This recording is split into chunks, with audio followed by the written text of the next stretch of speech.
Well, it's SFWA's Nebula Awards for their 2024. These are apparently the quote best stories out there.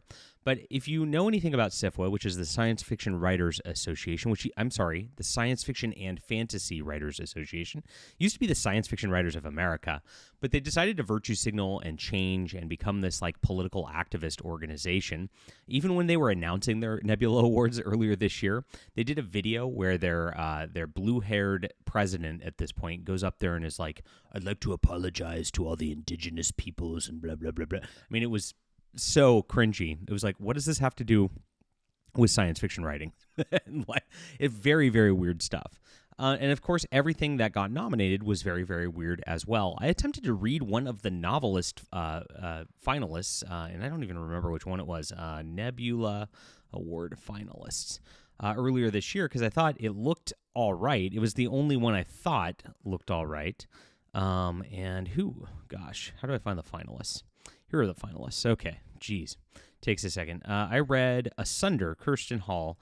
At least I got a little bit into it because when you get into it and you get into this book, I thought, okay, this cover looks pretty cool. This not bad, and the concept sounds okay. It was a death speaker locked in an irrevocable compact with Sebaster, a terrifying eldritch being, three-faced, hundred-winged, unforgiving, who has granted her the ability to communicate with the newly departed. So she's like doing investigations in this world, like as she talks to ghosts, basically. So I'm like, oh, that's cool. It's normal. The rest of them sounded really, really weird, and the winner ended up being really, really weird. Sure enough, this one was really, really weird also. It ended up with her and some weird lesbian nonsense before I just dropped it completely. And that's what you get from everything these guys push at this point. It's like this like LGBTQ romantasy association is all that this has become. And even the presidential election where they were electing their leader of this group only had a couple of hundred votes last year. So everybody's tuned out of this. It used to be a big institution. If you don't know what SFWA is, it was like the who's who of science fiction, and it was big writers. You had Jerry Pournelle, who was president, great, amazing science fiction writer. You had Harlan Ellison involved in it, a lot of big name authors back in the day. And what they did is they banded together to try to make sure that writers weren't getting screwed in their contracts with big corporate publishers back in the day. Well, now that everybody kind of self-publishes, that doesn't even matter. It's kind of a pointless organization. They don't do anything except for virtue signal their politics and give each other awards. And so, a lot of people have tuned out of it because of that. And so I'm pretty much the only person who covers it at this point. And like I said, my coverage of this will get more coverage than their coverage of it, which is really, really funny at this juncture. I've been banned from SFWA. I tried to apply on 4 different occasions. And they told me that I cannot be a member because I called their former president a pedophile defender. And that's because their former president was defending pedophilia on X. And so I called her out on it. She didn't like that. And so therefore I'm blacklisted for life. So SFWA is, I guess, pro-pedophile by nature. And that's what they are. And that's why their organization is kind of slowly dying, because nobody wants to be a part of that or be associated with it at this juncture. Crazy stuff. Now, let's get into the award winners, because this is pretty crazy. You can see all these names. You probably don't know any of them. Someone You Can Build a Nest In was the best novel. And this is what we're going to focus on, because nobody reads novelettes or short stories or novellas, really. If you don't know what those are, novellas are like 40,000 words or so. Novelettes are like 20,000 words or so, and short stories are short, so they're like 10,000 words or so. Now they have middle grade and young adult to go out there too, and they also have a award for game writing, which they have in here for a game that nobody's ever heard of, A Death in Hyperspace. I don't know what that is. No comic writing, interesting enough. So I am a science fiction writer myself. Please hit the like and subscribe button as we go over this real quick. And thank you guys for being here. This is my space opera. It starts here. It's called The Stars Entwined. It's part of the Arishon War trilogy, and I'm actually finishing up the 3rd book of a trilogy right now that spins out of this. If you want great sweeping space opera stuff, the stuff that Baen Books used to publish like in the 1980s, like the really good stuff back then, you are really going to enjoy this. Please check it out. It's in the description below, and I'd love for you to get in on this today, guys. It is available on ebook, print, and audio, so if you have an Audible credit, it's a great way to get in. I have a ton of books. I've got my own online web store if you don't want to support Amazon. Of course, a newsletter you can sign up for, which I do appreciate you doing, so I can keep you in touch with new releases. This is where science fiction's at. We are the most important name in science fiction news right now. Nobody else is covering anything like I cover it. And I'm dominating the field, which is fantastic. And they're so mad about it. They really are. So let's get into this. As I said, we got someone you can build a nest in. You got the Dragonfly Gambit by A.D. Suey. And just to show you, this is a novella here who they want to nominate. This is a A.D. Suey. Not sure about that there. And you've got, of course, gay flag and Ukraine flag. They, them. Yes. Please clap, everybody. I'm sure this is just the most important novella of all time, with 700 followers on Instagram, with a they, them profile right there and that going on.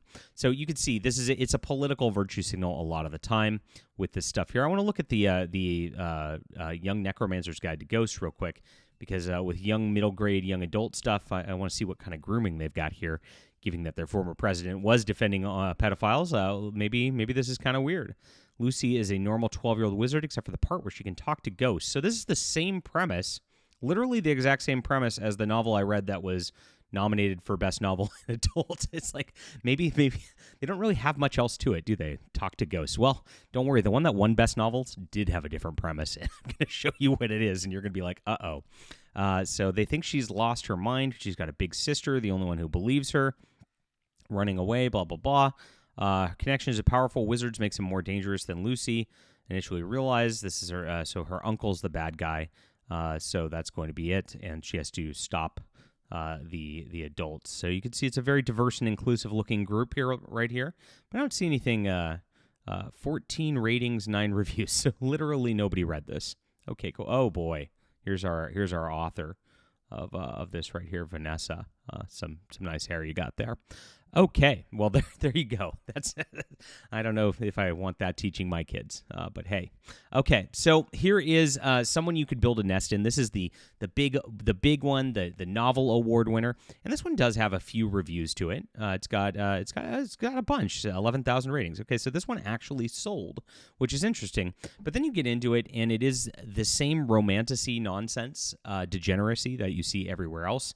Sashishin made a mistake too fatal to all monsters. I'm sorry, I said he at first, because of course it's got to be a female lead for it to win. She's fallen in love.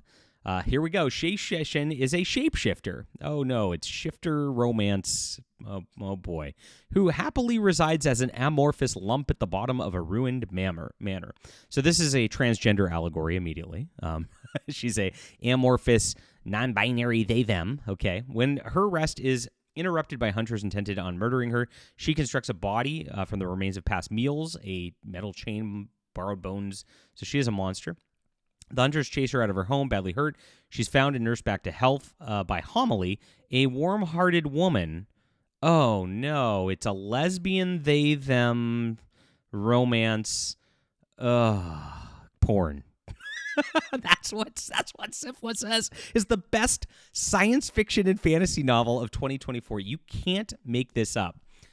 This is so crazy that this is working, that this is what it is. Sashishin hates keeping her identity secret. So it's all about identity and coming out of the closet. All of these people have one mode in their writing, and it's just self-insert, weird gay fetish stuff every single time.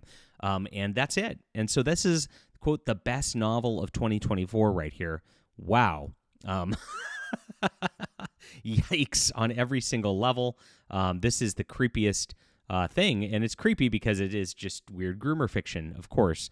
Like always, it's not because of anything else to it. So this is very, very shocking that something like this, of this poor level of quality, can get up and win their award. But you can tell it's all identity politics signaling. That's all it is every single time with these people, and that's what's going on this stuff every single time. So yikes for SFWA. Something to laugh at for us. Are you gonna read someone you can build a nest in? Oh my gosh, how degenerate! Really funny stuff. We got to bring science fiction back, guys, and we got to just laugh at these things because This is what the establishment's pushing in all of mainstream publishing all the way around. You can't get published unless you do crap like this. This is all you find in Barnes & Noble. It's all you find in Target. You can't find this stuff like real science fiction and fantasy anymore. It's just gone unless you go independent and find it online like you've done here, which I appreciate you guys doing. So check out The Stars Entwined. This is real science fiction, and this is something SFWA doesn't publish anymore, clearly. And so, they can give themselves awards all they want, but we have a great readership here. I really appreciate you guys being here. Check it out. It's in the description below in all 3 formats, guys. Start reading, my friends. It's a trilogy, and there's more to come. I can't wait to launch Valiant Frontiers out of this. It's going to be so amazing, and best science fiction I've written yet. And let me know what you think about the Nebula Awards. Woof. You want to go with the they-them novella winner? You want to go with the blue-haired middle grade person? Or do you want to go with the weird lesbian shifter romance porn for the novella? What's your poison, my friends? Love to hear from you. Hit the like and subscribe button. We'll be back soon.